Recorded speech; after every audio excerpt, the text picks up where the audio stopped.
DNS is critical networking infrastructure.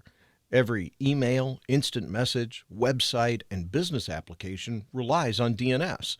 It's a prime target for hackers, and roughly 80% of organizations have experienced attacks on DNS.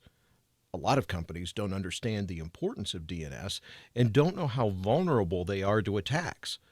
Plus, DNS traffic isn't inspected by common security controls like firewalls, intrusion detection systems, and proxies.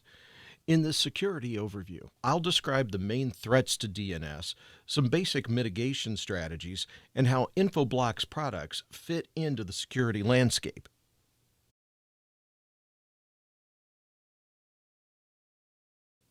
Domain name system servers link names to IP addresses. So when you visit google.com, you're actually visiting an IP address assigned to a server. This process is called DNS resolution. A domain name is resolved to an address. This is useful because people generally can remember words better than a series of numbers.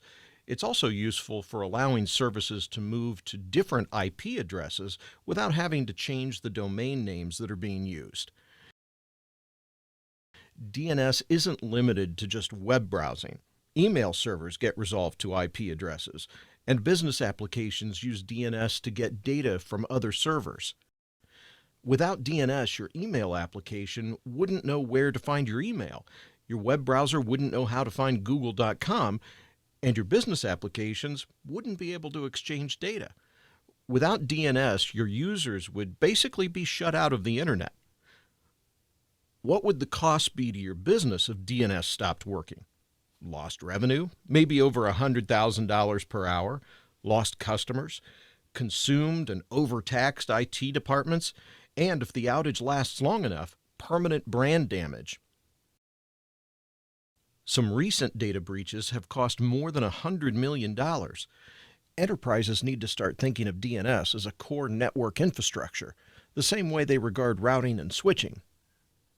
Some of the main threats to DNS servers include distributed denial of service attacks, malware, advanced persistent threats, and data exfiltration.